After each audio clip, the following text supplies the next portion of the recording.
Bon, j'arrive après tout le monde, mais j'ai vu Avatar de feu et de cendres, et il faut qu'on en parle. Avant tout, j'aimerais rapidement vous parler de mon rapport avec la saga Avatar. Donc en 2009, on a eu le droit au premier opus, sorti en décembre 2009 il me semble, donc réalisé par James Cameron. J'avais été le voir au cinéma bien évidemment, et j'avais pas eu un coup de cœur, quoi. C'était vraiment un film ok tiers, plus quand même, faut pas déconner. C'était pour moi un très bon film de SF, mais ça m'a pas marqué comme ça en a marqué certains. J'ai pas trouvé les personnages hyper attachants, j'ai trouvé l'univers très intéressant, faut pas déconner. Mais voilà, je l'ai vu, j'étais content, j'ai dû le revoir une ou deux fois entre 2009 et 2022, on va dire.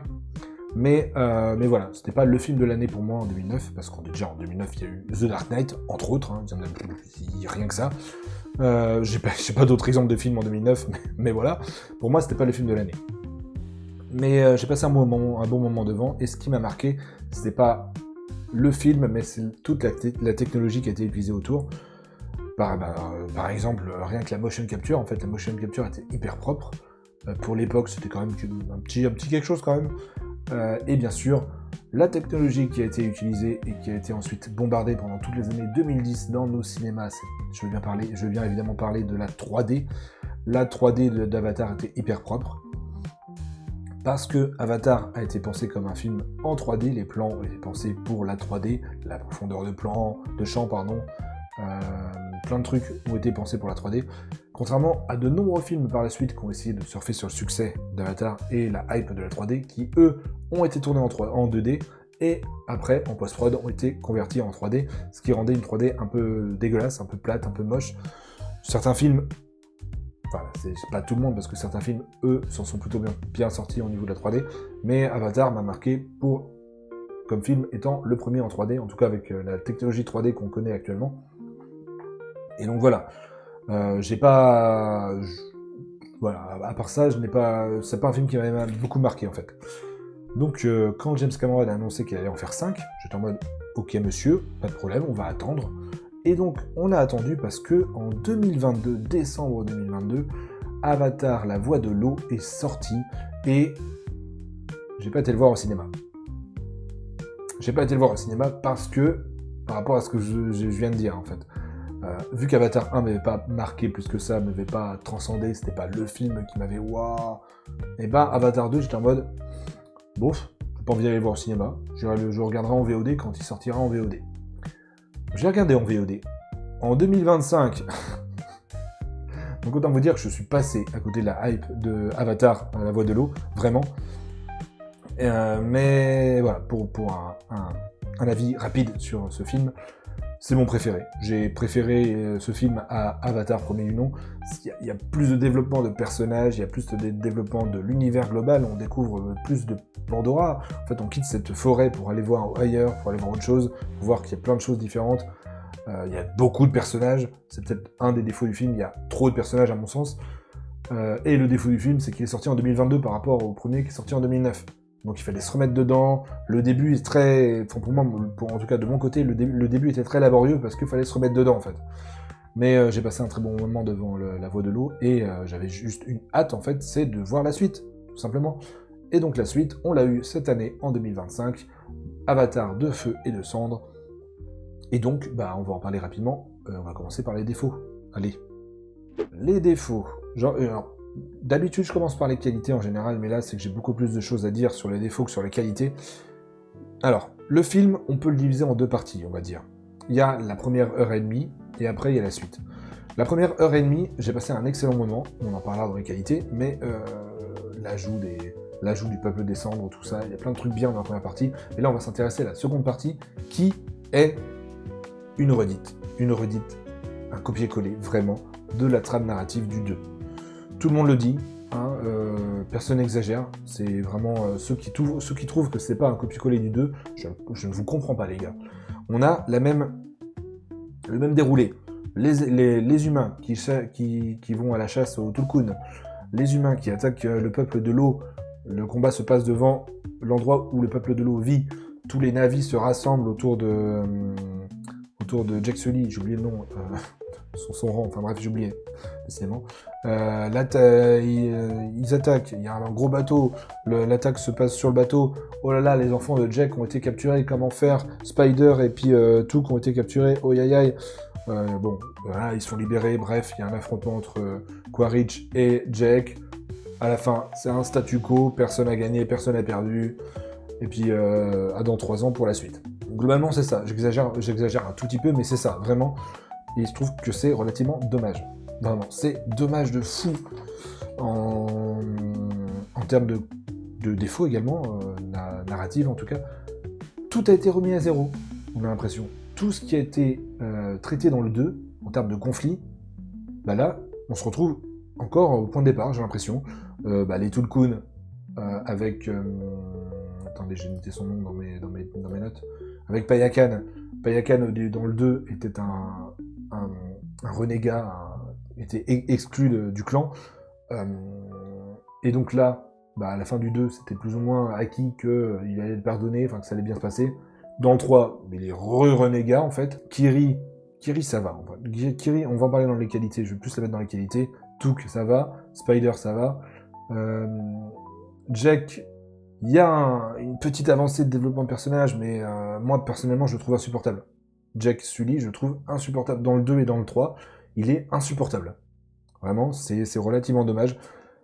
Pour faire simple, c'est un film qui se repose sur les acquis et qui prend pas de risques. C'est presque un 2.5 plutôt qu'un 3, en vrai.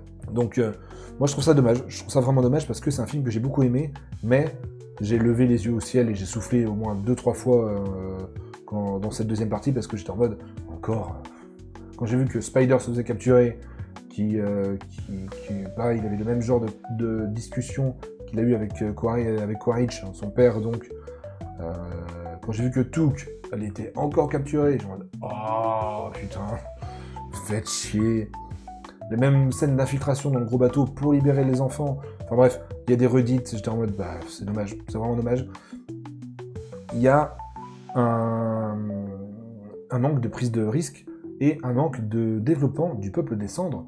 Le peuple des cendres, ils l'ont donc inclus et introduit dans cet opus, mais c'est vraiment dommage, parce que la méchante principale, enfin la chef de ce clan, qui est Varang, qui est jouée par Oda Chaplin qui est habitée par le personnage, elle incarne le personnage d'une façon, mais t'es en mode waouh.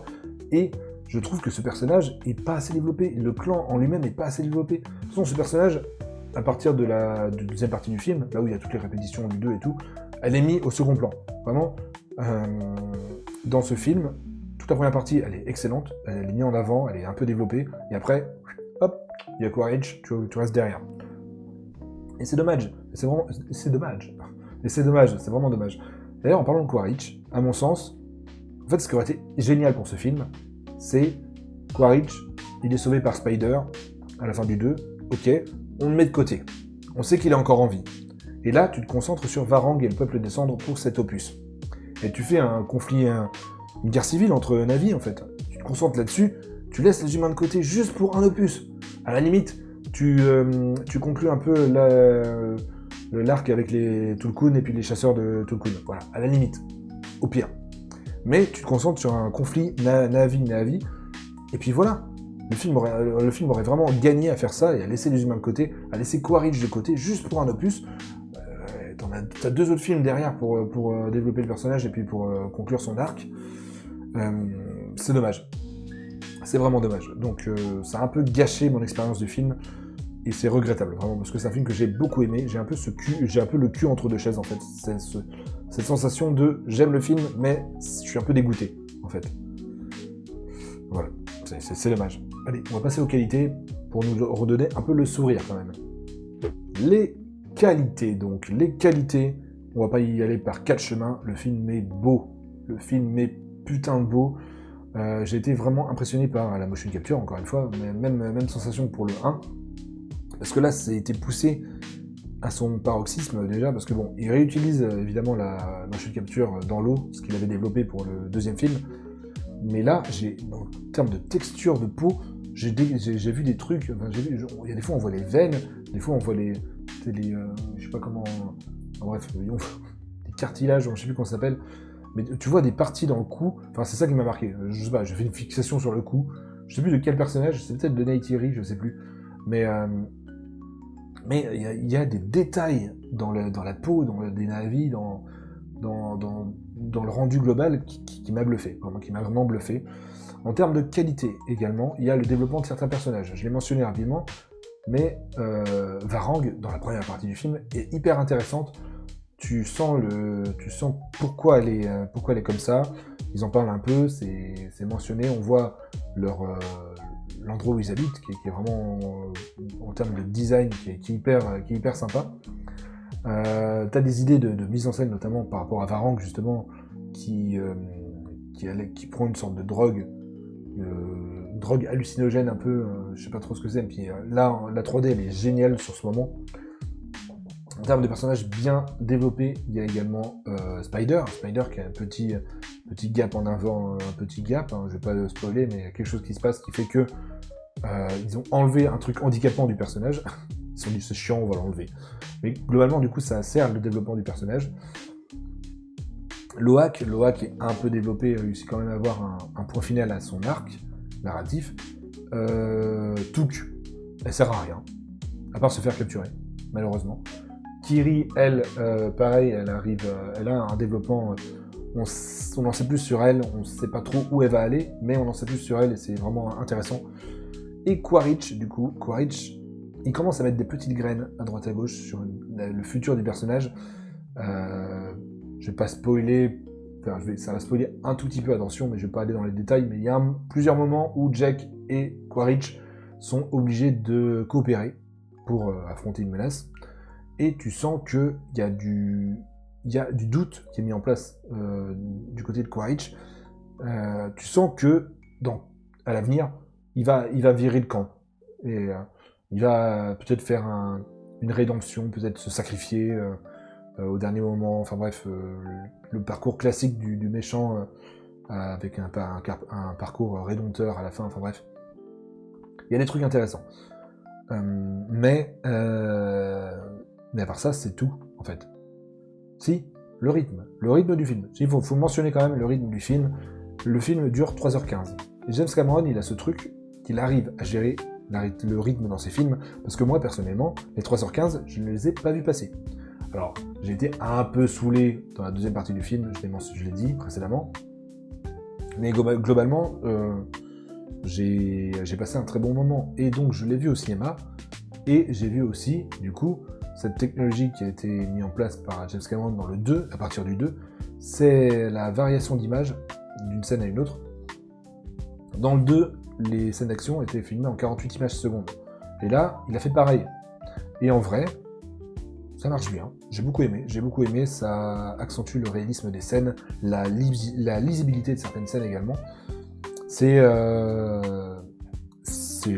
ajoute un bon point. Mais comme je vous l'ai dit, vraiment, je suis vraiment curieux de voir le développement de certains personnages à l'avenir, en sachant que, à nouveau, c'est un statu quo à la fin, personne n'a gagné, personne n'a perdu. Quaritch est supposé mort, mais on n'a pas vu le corps, on n'a pas vu mourir, et on sait ce que ça veut dire au cinéma quand on voit pas un personnage mourir. Varang, elle, a réussi à fuir, donc c'est probablement des personnages qu'on va voir à l'avenir. Mais s'il vous plaît, mettez Quaritch de côté juste un tout petit peu, je vous en supplie.